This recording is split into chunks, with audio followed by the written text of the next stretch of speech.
இந்த ஆண்டு புதிதாக அறிமுகப்படுத்தப்பட்டுள்ள சமச்சீர் புத்தகத்தில் உங்களுக்கு தெரியுமா என்ற தலைப்பில் பல துணுக்குச் செய்திகள் எக்ஸ்ட்ரா இன்ஃபர்மேஷனாக கொடுக்கப்பட்டுள்ளன. இந்த உங்களுக்கு தெரியுமா பகுதியிலிருந்து நிறைய கேள்விகள் தேர்வுக்கு கேட்கப்படுகின்றன. தமிழ் பிரியன் கல்வி சேனலில் அனைத்து வகுப்புகளுக்குமான பாடப்புத்தகத்திலும் உள்ள உங்களுக்கு தெரியுமா பகுதியை மட்டும் தொகுத்து தனித்தனி வீடியோவாக பதிவேற்றம் செய்யப்படும். இந்த வீடியோவில் 6ஆம் வகுப்பு அறிவியல் பாடப்புத்தகத்தில் உள்ள உங்களுக்கு தெரியுமா தொகுப்பின் பகுதி 3ஐ காண்போம். தமிழ் பேசும் நல்லுலகிற்கு தமிழ் பிரியனின் இனிய வணக்கங்கள். விழுவது வீழ்ச்சி என்று விழுந்தே கிடப்பதே வீழ்ச்சி. இந்த வீடியோ உங்களுக்கு பிடித்திருந்தால் லைக் செய்யுங்கள். இந்த வீடியோ யாருக்கு தேவையோ அவர்களுடன் ஷேர் செய்யுங்கள். இந்த வீடியோ உங்களுக்கு பிடித்திருந்தாலும் பிடிக்கவில்லை என்றாலும் உங்களின் மேலான கருத்துக்களை கமெண்ட் பாக்ஸில் தெரிவியுங்கள். மேலும் தேர்வு தொடர்பான இது போன்ற வீடியோக்களை பெற தமிழ் பிரியன் கல்வி சேனலை சப்ஸ்கிரைப் செய்யுங்கள். முருங்கை இலையில் நிறைந்துள்ள சத்துக்கள்: vitamin A, vitamin C, potassium, calcium, இரும்பு சத்து மற்றும் புரதம். இது ஆக்சிஜனேற்ற தடுப்பானாகவும் உள்ளது. உலக அளவில் 80% முருங்கை இலை உற்பத்தி இந்தியாவில்தான் உள்ளது.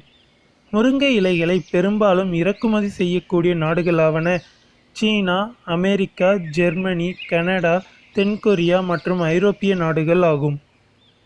சமீபத்தில் இந்தியாவில் நடத்தப்பட்ட ஆய்வின்படி 14.4 மில்லியன் குழந்தைகள் உடல் பருமனாக இருக்கிறார்கள். இந்த வகையில் இந்தியா சீனாவிற்கு அடுத்ததாக உலக அளவில் 2ஆம் இடத்தில் உள்ளது. மனித உடலுக்கு தேவையான 6 வகையான பெரிய ஊட்டச்சத்துக்கள் உள்ளன.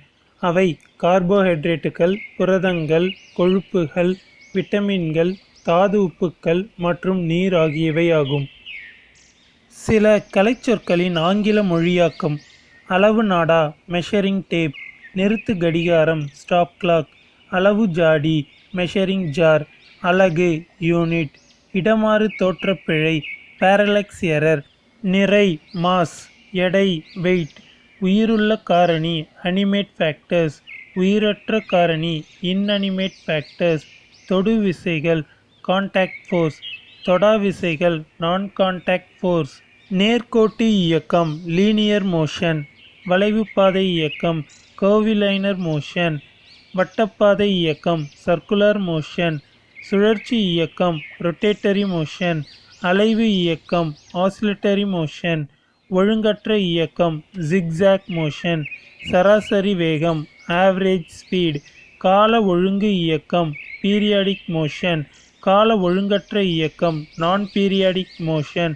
சீரான இயக்கம், யூனிஃபார்ம் மோஷன், படிய வைத்தல், செடிமெண்டேஷன், தெளிய வைத்து இருத்தல், வடிநீர், ஃபில்ட்ரேட், மீள்வினை, ரிவரிபிள், மீளாவினை, இர்ரிவரிபிள், கரைத்தல், டிசொல்யூஷன், பதங்கமாதல், சப்ளிமேஷன், உருகுதல், மெல்டிங், ஆவியாக்குதல், வெப்பரைசேஷன், ஆவி சுருங்குதல், கண்டன்சேஷன், உறைதல், ஃப்ரீசிங், நுனிமொட்டு, டெர்மினல் பட், கோணமொட்டு, ஆக்சிலரி பட்ஸ், இலைக்கணு, நோட்ஸ், கொடிகளின் தளரிழை அல்லது பற்றுக்கம்பி, டென்ட்ரில், பின்னுக்கொடி, ட்வைனர், முள், தான்ஸ், தகவமைப்பு, அடாப்டேஷன், பல்லுயிர்மை, பயோடைவர்சிட்டி. குவாஷியோகர், மராஸ்மஸ் ஆகியவை புரதச்சத்துக்கள் குறைபாடு உள்ள நோய்கள். மாலைக்கண் நோய், ஸ்கர்வி, ரிக்கெட்ஸ், பெரிபெரி ஆகியவை விட்டமின் குறைபாட்டு நோய்கள். பாக்டீரியா ஒரு புரோகாரியோட்டிக் நுண்ணுயிரி. காலரா, டைபாய்டு, நிமோனியா ஆகியவை பாக்டீரியா நோய்கள்.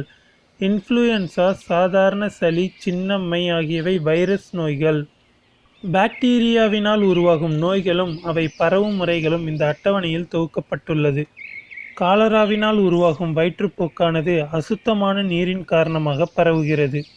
நிமோனியா காய்ச்சலானது இருமல் மற்றும் தும்மலின் போது வெளிப்படும் காற்றுத் திவலைகளை சுவாசித்தல் மூலம் பரவுகிறது. டெட்டனஸ் மற்றும் கக்குவான் ஆகியவை பாக்டீரியாக்களினால் தாக்கப்பட்ட காயங்களினால் பரவுகிறது. காச நோயானது இருமல் மற்றும் தும்மலின் போது வெளிப்படும் காற்றுத் திவலைகளை சுவாசித்தல் மூலம் பரவுகிறது. டைபாய்டு காய்ச்சலானது அசுத்தமான உணவு அல்லது நீரின் மூலம் பரவுகிறது. வெவ்வேறு வாழிடங்களில் உள்ள விலங்குகளின் தகவமைப்புகள் இந்த அட்டவணையில் தொகுக்கப்பட்டுள்ளன. துருவ பகுதியில் வாழும் துருவ கரடியானது பாதுகாப்பிற்கான தடிமனான தோல் மற்றும் வெண்மையான ரோமங்களை பெற்றுள்ளது. துருவ பகுதியில் வாழும் பெண் குயின்கள் நீந்துவதற்கான துடுப்புகள் மற்றும் நடப்பதற்கான 2 கால்களை பெற்றுள்ளன.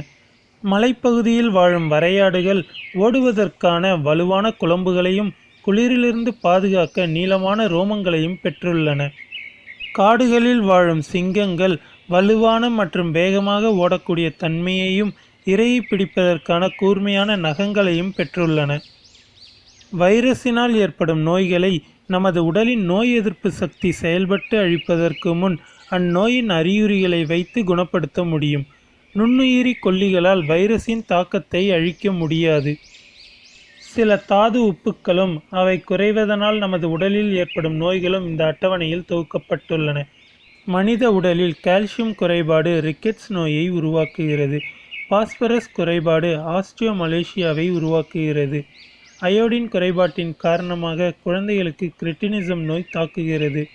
இரும்புச்சத்து குறையும் பொழுது இரத்த சோகை நோய் ஏற்படுகிறது. நோய் என்பது உடலில் நோயூக்கிகளின் செயல்பாட்டால் ஏற்படும் அடையாளங்கள் மற்றும் அறிகுறிகளின் வெளிப்பாட்டில் ஏற்படும் தொகுப்பு ஆகும். முரண்பாடு அல்லது கோளாறு உடல் செயல்பாடுகளில் ஏற்படும் ஒழுங்கற்ற தன்மையை குறிக்கும். சில கலைச்சொற்களின் ஆங்கில மொழியாக்கம்: சீரான இயக்கம் யூனிஃபார்ம் மோஷன், சீரற்ற இயக்கம் நான் யூனிஃபார்ம் மோஷன், செயற்கை நுண்ணறிவு ஆர்டிஃபிஷியல் இன்டெலிஜென்ஸ், நானோ எந்திரவியல் நானோ ரோபோட்டிக்ஸ், விரவுதல் அல்லது பரவுதல் டிஃப்யூஷன், நீர்மமாக்கல் லிக்யூஃபேக்ஷன், அழுத்தப்படக்கூடிய கம்ப்ரெசிபிள், கலப்படமற்ற அன்அடல்டரேட்டட், பகுதி பொருட்கள் காம்போனன்ட்ஸ், விகிதம் ப்ரொபோர்ஷன், பிரித்தெடுத்தல் எக்ஸ்ட்ராக்ஷன், வடிகட்டி ஸ்ட்ரெய்னர், கடைதல் கர்னிங், கதிரடித்தல் த்ரெஷிங், தூற்றுதல் வின்னோவிங், பல்லுயிர்த்தன்மை பயோடைவர்சிட்டி, சூழியல் மண்டலம் எக்கோசிஸ்டம், இடப்பெயர்வு மைக்ரேஷன், உயிருள்ள சமூகம் ஏபயாட்டிக் கம்யூனிட்டி, உயிரைச் சார்ந்த சமூகம் பயோட்டிக் கம்யூனிட்டி, ஊட்டச்சத்து குறைவு மால்நியூட்ரிஷன், குறைபாட்டு நோய்கள் டெஃபிஷியன்சி டிசீசஸ், சுகாதாரம் ஹைஜீன், தன் சுத்தம் பர்சனல் ஹைஜீன், பன்மடங்கு மல்டிபிள், துணை பன்மடங்கு சப்மல்டிபிள். சில தாது உப்புக்களின் பணிகள் இந்த அட்டவணையில் தொகுக்கப்பட்டுள்ளது. கால்சியம் தாது உப்பு வலுவான எலும்புகள் மற்றும் பற்களை உருவாக்குவதிலும் இரத்தம் உறைதலிலும் பணிபுரிகிறது. பாஸ்பரஸ் சத்தானது வலுவான எலும்புகள் மற்றும் பற்களை உருவாக்க உதவுகின்றன. அயோடினானது தைராய்டு ஹார்மோன் உற்பத்தியில் முக்கிய பங்கு வகிக்கிறது. இரும்பு சத்தானது ஹீமோகுளோபின் உற்பத்தியிலும் மூளை வளர்ச்சியிலும் முக்கிய பங்காற்றுகிறது. இந்த வீடியோ உங்களுக்கு பிடித்திருந்தால் லைக் செய்யுங்கள்.